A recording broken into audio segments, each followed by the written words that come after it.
Hi. In today's lesson we're going to think about what happens when I turn my computer on. And to find out what happens when I turn my computer on, we're going to talk about hardware and software today.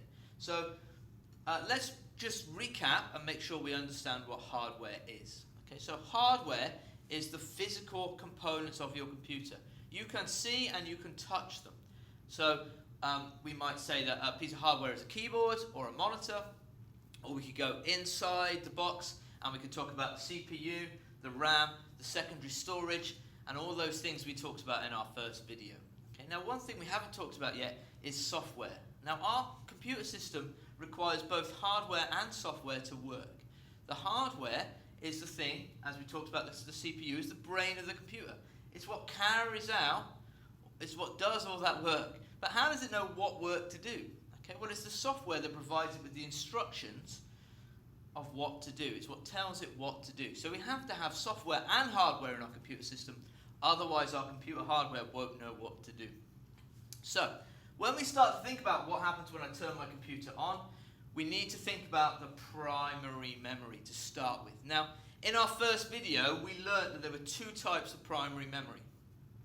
We talked about the RAM, and we said that stood for random access memory, and we said that was a form of temporary storage. And we talked about how the CPU uses this as a place to temporarily save things. It's a bit like a notebook, like you would use a notebook, where you can make notes about what you're learning.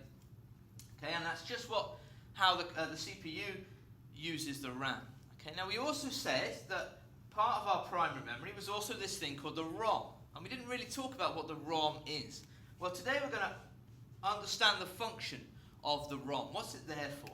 Okay, so we're going to start by thinking about what does ROM stand for. Now, ROM stands for read-only memory. Now, what does that mean? Well, that means that we can only read what's in here. Okay, so the RAM, we can write to the RAM, we can read from the RAM, we can change it, we can edit its contents. Okay, but this ROM, this read-only memory, we can't edit the contents of it. We can't change what's inside there. So all we can do is read it. Okay, now, the instructions that you find inside the ROM are placed there by our manufacturer, the person who manufactured our motherboard, because the ROM is normally built into the motherboard. Okay, now inside the ROM are some really, really important instructions, and it's those instructions that tell the computer what to do when you turn it on. Okay, so the computer needs to read the ROM to find out what it's supposed to do when you turn the computer on. Okay, now you can see this happening. Right, so what we're just about to talk about, you can see it happening, but you quite often can't see it happening when you turn your computer on straight away. So what I do recommend you do is when you go home, turn your computer on and then restart it, reboot it. Okay, so go to the restart, go to the shutdown menu and click restart, and quite often you'll be able to see what's happening. Okay, and that'll help you understand what we're talking about today. So inside the ROM is a sequence of instructions that tell the computer what to do when you turn it on. Okay, now those set of instructions are called the BIOS. Okay, and BIOS stands for Basic Input Output System.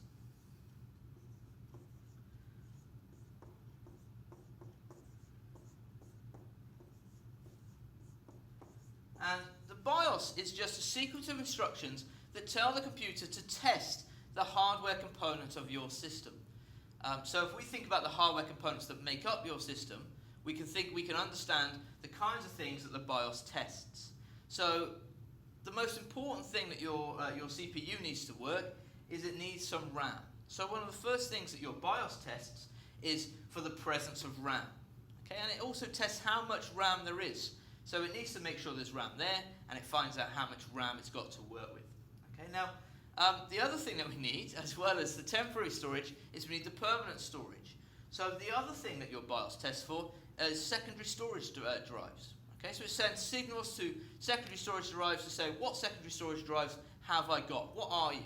So I've got a hard disk drive, I might have a CD drive, I might have a Blu-ray drive, and it's the BIOS that performs the tests to find out, to check for the presence of these drives. Okay. Your BIOS will also check, as the name suggests, for input and output devices. Okay, so is there a keyboard connected to the system? Is there a mouse connected to the system? Is there a monitor connected to the system? Okay, now what happens is the BIOS carries out these tests. Now, if for any reason your computer fails one of these tests, it will notify you. So you will find out that probably what happened is your computer won't boot. So you'll probably see a black screen, but it will beep at you. Okay, so if you fail one of these tests, your computer will beep at you, and what you need to do if that happens is you go on the World Wide Web and you can check, you can find out what those beeps mean. Okay, so sometimes if you get 3 beeps, that means there's a problem with your RAM. And if you've got 2 beeps, maybe that means that you're lacking a keyboard or something similar. Okay, so your BIOS will do these tests and then tell you if there's a problem. Okay, now assuming you pass all those tests, what happens next? Okay, well, the BIOS then hands over control to another really, really important piece of software. Okay, and it hands over control to the operating system.